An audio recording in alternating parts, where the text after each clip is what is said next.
So I know it's often common to skip an intro on these YouTube videos.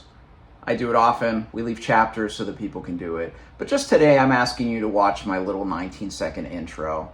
My friend David, who wrote the theme music for Red Fury books, passed away unexpectedly this week.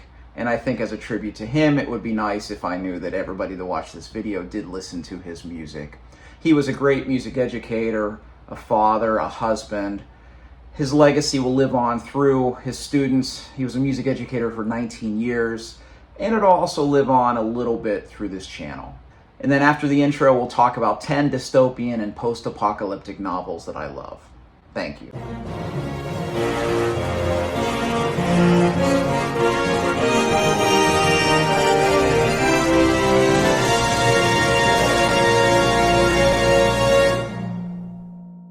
So this wasn't a video that I was planning to make. I was actually putting together my top 10 works of science fiction. And when I had it down to about 30 books that I love, I realized that I had a lot in this subgenre. Additionally, when I started trying to narrow down that top 10, I was having a hard time just deciding between certain things. I mean, how do you compare Dune to The Road? Well, if you're me, you don't, and you split off and make a different video. So I will do a top 10 works of science fiction soon, probably next month, but this is just the subgenre of science fiction, dystopian, post-apocalyptic tales that a lot of people are very, very interested in reading. But in my defense, there is, in some bookstores, a separate section for these kinds of books. So because of that, I feel that it's okay to branch these off. Now, this is not a traditional top 10. I'm not ranking them 10 through 1, just talking about them in what I think is a logical manner. So we're going to start with a couple of classics, starting with 1984 by George Orwell. This is the Everyman's Library version. I didn't like the dust jacket. I kind of like this just cloth. The spine looks better, but 1984 certainly doesn't need any introduction. I first read it in high school, and it is something I really, really enjoyed in high school. But I reread it recently, about 5 years ago, just to see if I felt that it held up, and indeed it does. It was interesting to me because some things Orwell had a very present mind, like the surveillance state, the Big Brother. But there was an aspect of this story that really stuck with me this time around, is in this world there are kind of three superpowers, and you're always at war with one of the other superpowers, but it often switches like overnight. And because of this kind of doublethink mentality, and because of the erosion of critical thinking skills, whoever you're currently at war with, you've always been at war with. And that really spoke to me because, of course, I do see an erosion of critical thinking skills in my own country. And seeing this, it really hit home even more. But 1984, if it's a work that you haven't read for whatever reason and you like this subgenre, go read it. It holds up tremendously well, has some very memorable characters, and is one of the finest still to this day in this subgenre. So another work that's a classic is Ray Bradbury's Fahrenheit 451. Now, this is one that I read for the first time, 5 or 10 years ago, and my first thought was, I think this is better than 1984. Now, I don't know if that's true, because this hasn't stuck with me with as much detail as 1984, but the overarching story really has. Because in this story, it's very famous. It's a fireman whose job is to burn books. And seeing this fireman's eyes open and seeing this character learn, which is something that I always love in literature, seeing characters learn and grow, it really, really resonated with me. But additionally, of course, as a lover of literature, when you face a society that's burning books, it's going to stick with you a little bit more. I do remember really enjoying Bradbury's prose, and I don't know why I haven't read more of him, but I will read more of him. But Fahrenheit 451, it's a slim volume, so if you haven't read this one, this is another one that I love in this subgenre. So there's one aspect of Fahrenheit 451 that I loved, was just the connection with the character and his connection with literature. Well, in Station 11, I connected more with a group of characters who are artists, and performing artists specifically. So as a musician and an artist myself, I immediately connected with this one. Station 11 by Emily St. John Mandel. This is a work where you are faced with a Shakespearean troupe, and we're in a post-pandemic society. And what really resonated with me with this book is the fact that, you're just trying to survive in this landscape. But for them, their motto was survival is insufficient. And that just really stuck with me. That yes, we need to eat, we need to find community, we need to find meaning in our lives. And part of that is just the preservation of art and humanity. And I just love that theme, and it just resonated with me, and it's one that stuck with me. And another author, I don't know why I haven't read more of her, but she is on my TBR. I will read more of Emily St. John Mandel, but Survival is Insufficient. Station 11 is fantastic. All right, the next two are by the same author, kind of. First one by Richard Bachman, aka Stephen King, is The Long Walk. This is one that I didn't know people loved it like I do until I discovered BookTube. And then I see a lot of people put The Long Walk by Richard Bachman as one of Stephen King's best works. Although it didn't make my top 10, it was kind of a semi-finalist, and I really love this work, and I'm so glad that so many people love it. If you haven't heard of The Long Walk is a book that many people say that Suzanne Collins took her inspiration in creating, I just forgot the name, like the most famous dystopian thing not on this list. Hunger Games, that's what it's called. Wow. Yeah, it's not on this list. I do like Hunger Games, especially the first two books. It didn't make this list, but it is an inspiration. The Long Walk is an inspiration because this is kind of a game show that people watch across America, where they put together at the very beginning, it's 100 teenage boys, and they just have to walk across, I think it's Route 1, maybe. They have to walk across the country. And they have to keep above a certain pace, and if they don't, they're dead until there's one winner at the end. And it's early King. Early King is some of the bravest King, some of the harshest King. But even early King is brilliant at characterization. And you could even say that Bachman is a little harsher than King. So this is not an easy book, but this subgenre isn't always easy to digest anyway. But The Long Walk is one that, if you haven't read it, don't sleep on it. It's another short one, but it's a really great work by an early Stephen King, aka Richard Bachman. So the other work of King on here, of course, is The Stand. And this is not a thin volume. This is epic length work. In The Stand, we encounter America post-pandemic, and not the one that we lived through, but a different one. And we encounter different people that are having these dreams, and half of the people are having dreams about this old woman, and it causes them to converge upon Boulder, Colorado, and other people are dreaming about Randall Flagg, this man in the desert, and they go out to the desert. And The Stand refers to the stand of the people in Boulder versus the evil in Vegas. And it's so much better than that. You've heard about The Stand probably. I talked about it. It was one of my best works by Stephen King when I did that top 10 list. It's one of those works when people talk about that it's their favorite work by Stephen King, who's written like 80 books. Yeah, I get it. It's certainly one of his best, and I would never argue with anyone that said it's their favorite. One thing I love about The Stand is King is a great character writer, but above all, he writes maybe his best characters in this book. So much so that you can ask 5 different people who their favorite character is in The Stand, and you'll get 5 different answers. Mine's Nick Andros, if you're curious. But I love The Stand. It's one of those epic works that it's going to take you a while, but it's a journey well taken. Even if you don't love the ending, I certainly did, even though it kind of meandered a little bit towards the end. I love The Stand. If you like epic length works in this genre, or you want to experience an epic length work in this genre, The Stand is a great place to go. So if you like The Stand, chances are you're going to love Swan Song by Robert McCammon.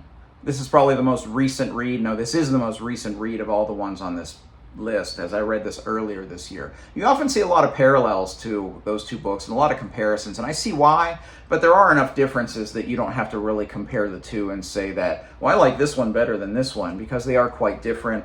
But it is another epic length storytelling. This is post-apocalypse. You see the nuclear war, that causes the nuclear winter. And the nuclear winter itself is almost a character in this story, as you meet Swan and all these other characters that are just trying to survive. Some of them good, some of them bad.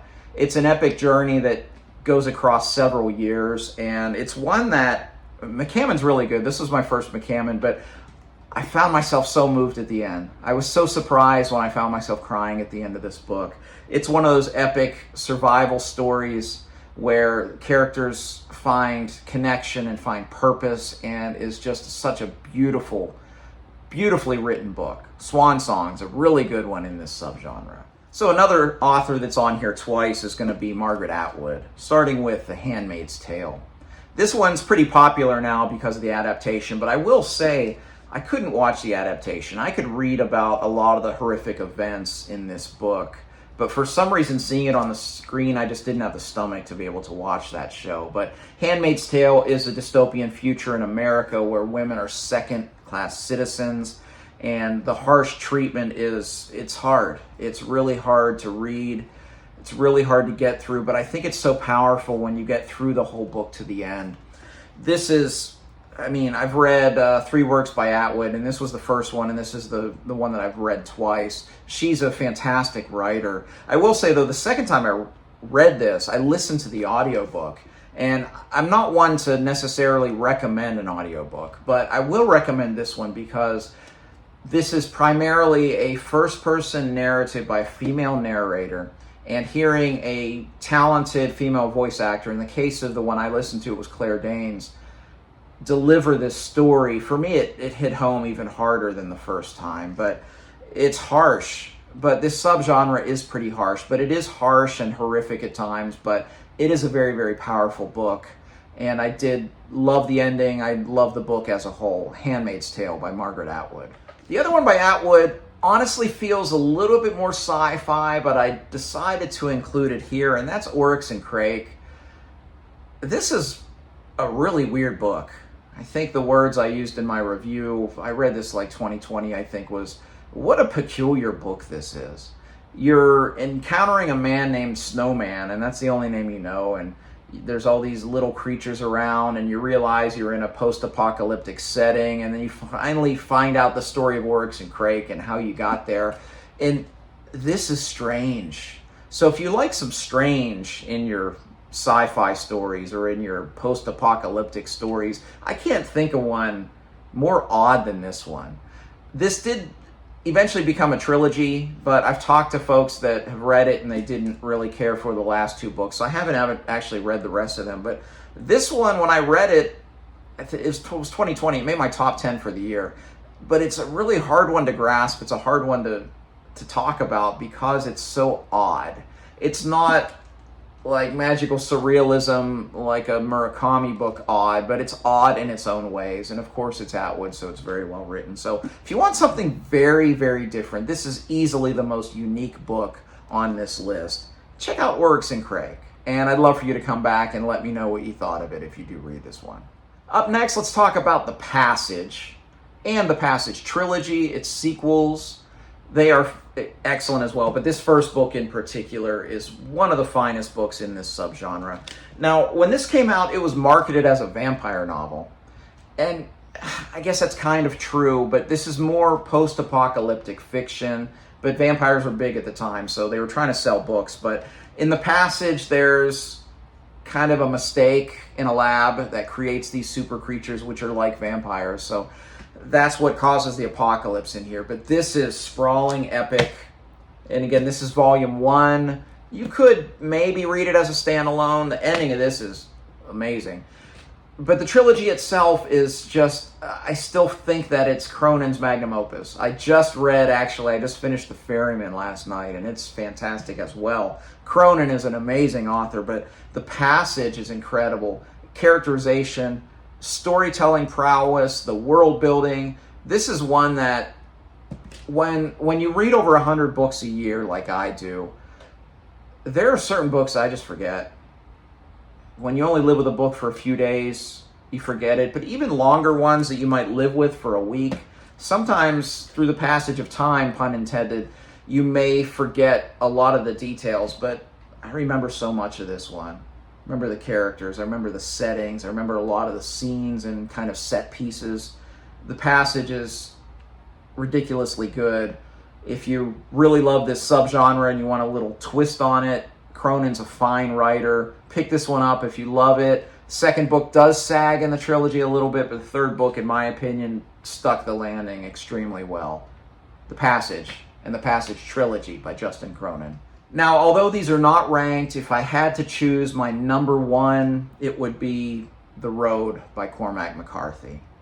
Now, I do not consider myself a Cormac McCarthy fan. Although I love this book, when I finally get to my top 10 books of all time, this is a strong contender for that list. I'm not a huge fan of the author because I haven't read a lot, and I've read 3 books. I loved one, I liked one, and I actually DNF'd one. His writing style is very poetic, and it doesn't work for everybody. I just saw somebody mention on a Discord that they often recommend audiobooks for McCarthy, and that might actually be a good thing because oftentimes it's very difficult to follow his prose because he doesn't use quotation marks. So when 2 people are talking and it goes on for a page or longer, it might be tough to keep track of who's saying what. But in The Road, that's not an issue because this is, of all of these settings, this is probably the bleakest post-apocalyptic setting.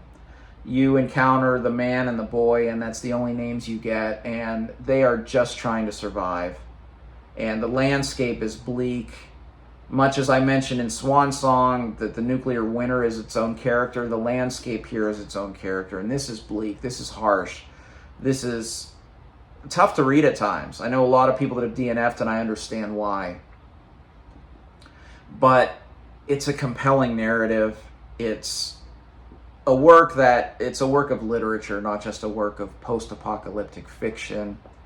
And the ending, which is often debated, I found myself hopeful at the end. Not everybody does. I'd be curious as to what you thought, those of you that read The Road. But if you haven't read McCarthy, this is one I think you can try. And I think this is one that, if you like this subgenre, hopefully you would enjoy it as much as me. It's kind of a guarded recommendation because I know this is an author that's not for everybody. And even I don't know totally if he's an author for me, but this book is for me. The Road by Cormac McCarthy is probably my favorite in this entire subgenre. All right, on to the 5 that I'd love to read that I haven't read yet that are on the TBR. Starting with one that's on the physical TBR, which is Cat's Cradle by Kurt Vonnegut. For great things about this one. This is one that a lot of you recommended when I did my physical TBR video a couple months ago. I will get to this one soon. So this is one in this subgenre I really want to read. Another one is Sea of Rust by Robert Cargill. I've heard a few people talk about this one recently, and the premise sounds fantastic.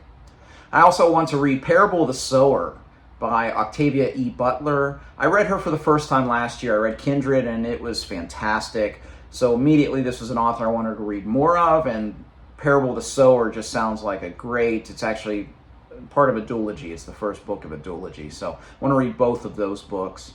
Another one that's kind of famous right now is the Silo Trilogy by Hugh Howey, starting with the first book, Wool.